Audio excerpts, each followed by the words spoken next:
What is up, everyone on YouTube? Welcome to Man vs. VR, where I put myself in situations that would not be possible without virtual reality.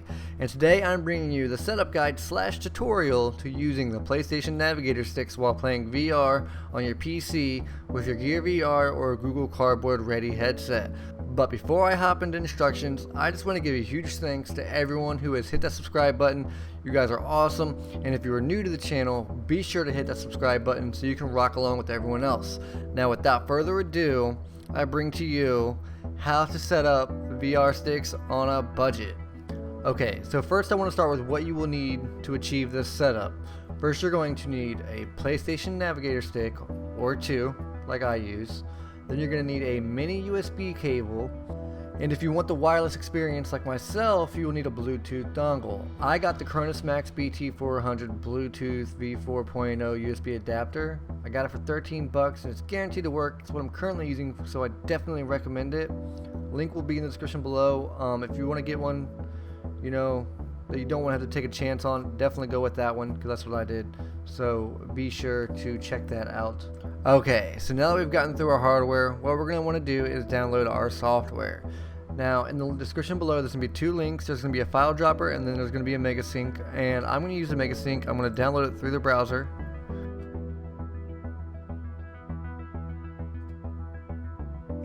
Okay, so now that it's downloaded, we're going to click show in folder. It's going to be right here. And you're going to need a WinRAR program, blah blah blah. So what it should look like is it should look like this right here. So what you're going to do is you're going to zip this right here.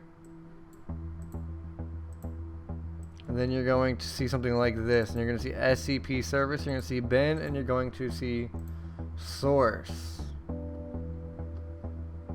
Now what you're going to want to do really quick, guys, is you're going to want to open your File Explorer.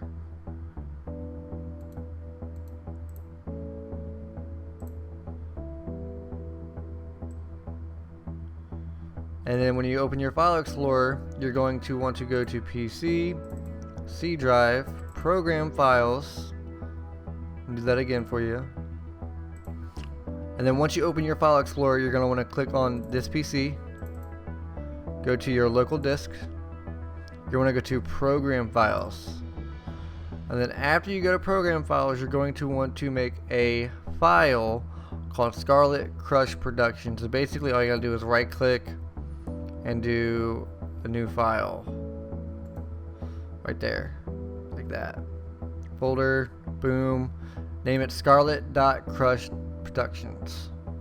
That's what I did. And then you're going to want to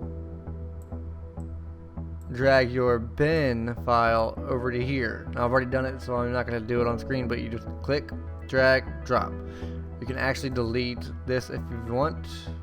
You do not need that at all. That is more for like developing purposes. So we are not going to need that at all. Okay, so now we've made our Scarlet Crush Productions program file folder. So we want to get in there, click on bin, and you'll see SCP driver and you'll see SCP monitor. So what you want to do is you want to create a shortcut for this and a shortcut for this. Now driver and monitor are the main things that you want to use. So you want to make a shortcut for SCP driver, and then you want to make a shortcut for SCP monitor on your desktop. So what we're going to do is we're going to go to our desktop.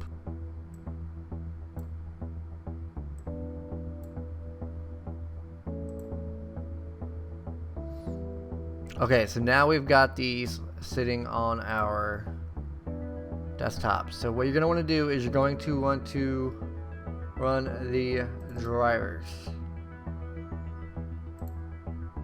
It'll prompt you, and then you're going to see a window like this right here. Okay, so now I've already got all my drivers installed, but I'm going to go ahead and show you what's going to pop up when you're finished. Now if you have Windows 7 and up, do not click on Force Install, but if you have Windows XP or Windows Vista, you do want to click on Force Install right here. I definitely recommend you having Windows 7 and up at least running this. I would hope, you know. I don't really know any people who have XP or Vista, so I mean you should be good on this end. Okay, so now you want to take your mini USB cable and you're going to want to take your PlayStation navigation stick, and you're going to want to plug in the mini USB into the bottom of the PlayStation navigation stick.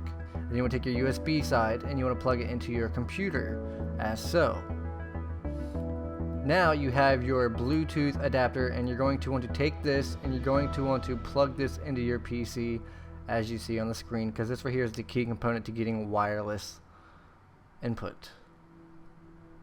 Okay, so now that you have plugged everything in, we are ready to use the SCP Bluetooth driver installer.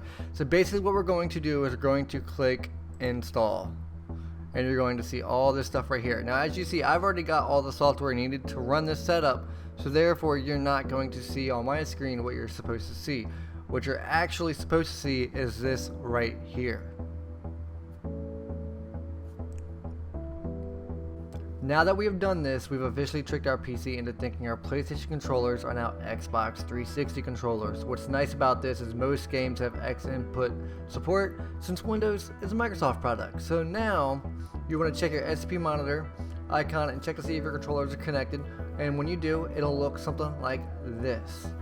Now that you have verified that your controller is connected via USB, you should be able to unplug your USB cable and it will automatically connect to the Bluetooth dongle. Now be sure not to connect any other devices to this dongle, because if you do, the Bluetooth will override everything else and it won't work until you have to redo everything again. So be sure not to connect any headphones, nothing, no mouse, no keyboard, no nothing. Just designate this for your controllers only. If you have other things that you would like to connect through Bluetooth, get a separate dongle and use that. Now we get on to the fun part. Okay, so what you're now seeing on your screen is going to be the program that ties this all together. And basically, this is going to be a $10 program that allows you to custom map your buttons into key binding. So now that we've taken all the necessary steps into tricking our PC into thinking that our PlayStation controller is an Xbox 360 controller, now we're going to take the next measure to trick our PC into thinking that our quote-unquote Xbox 360 controller is a PC keyboard. So what you want to do is you want to enter your email as so, and it's going to send you an email, and you're basically going to get a download link, and then you're going to get a download link and you're going to install the software, and it's going to take a little bit, but what you want to do is you want to install the software, and then you'll see this screen right here once you've gotten your email. And after you install the software, you're going to see a box like this. Now you want to see an empty box like this, and that's when you know you're on the right step. And then you want to go down and you want to click this yellow box right here, and a box like this will pop up. And what you're going to want to do is you're going to want to go through and detect all of your buttons on your controller. So what you want to do is you want to follow the instructions. You want to push your stick left, up, right, down, whichever way it tells you. And this is your analog stick. So now you've detected your analog stick, so therefore it registers that there's an analog stick. Then you want to go through and you want to detect your D-pad. So what it's going to do is it's going to tell you, which buttons to press and stuff like that, so it knows which one's left, right, down, up, stuff like that. And then you want to go down and you want to detect your buttons. Now remember that the PlayStation Navigator only has half the buttons, so you're only getting half the buttons on here, which is why we use two controllers. So you've gone through and make sure you hit all your buttons, your R1, your L1, your X, your O, your stuff like that, your stick on your analog. Make sure you click that down, because that counts as a button as well. Now the D-pads are their own buttons, it's its own section. So next you want to do the trigger. Now do not click detect, you want to click this arrow right here, because you only want to detect that trigger. You don't want to connect this one because we don't have that trigger. And if you do detect, it'll detect both, and then therefore this one on the top right always lights up, and it's kind of annoying. And also I've noticed that it kind of causes everything else to lag, because it's like there's a button constantly being pressed. Now you can also upload custom images. I'm trying to do it right now, but it's not working correctly. It's like hit or miss. But if you go to their website, they do give you instructions on how to follow the upload steps to get the picture on there. It's been a while since I've done it, so I can't remember exactly what it was. But it's not really something necessary to the step. Sometimes it's kind of nice just to leave that like that, leave it blank, because it's set up that your mind has registered on how everything is, because you remembered how you pressed every one of these buttons. So now what you want to do is you want to come down and you want to hit the OK button, and you're going to see this, and you'll be able to test your buttons out and make sure they're working accordingly and stuff like that.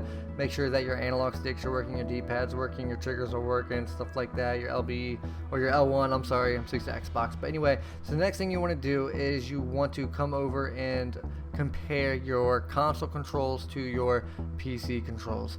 Reason why you do this is because since you're using two controllers, you've got two D-pads, an X and O, you've got your you got two triggers and basically two bumpers and two analog sticks. So therefore you basically have everything that a regular controller has. You can use one D-pad as your ABXY or your X, circle, square, triangle, and then you can use the other one as your D-pad. So therefore you get to really get in there and match. And your X and O on there you can use as a start, escape, or a enter or stuff like that, and it gets really fun. But you also want to make sure that you make your analog stick AWSD, and I always do my left analog stick as AWSD because on a controller my left analog stick is always AWSD, so therefore it's just natural to have that movement.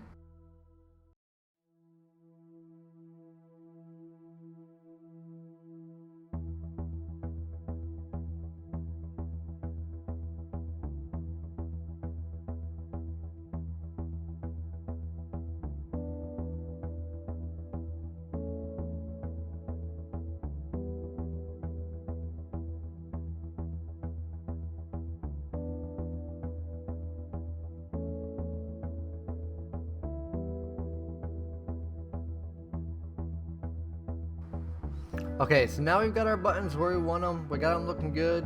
We got everything, functional, operational, and like I said, you really want to get it down close to the consoles. You don't always have to make it exact. You also want to keep in mind on what's going to be comfortable while you're in VR. Like a lot of times, like if I'm playing a game where there's a lot of crouching, I will make the top button on a D-pad crouch because it's one of the first things I'm going to want to do, and I'm not going to want to reach down too far.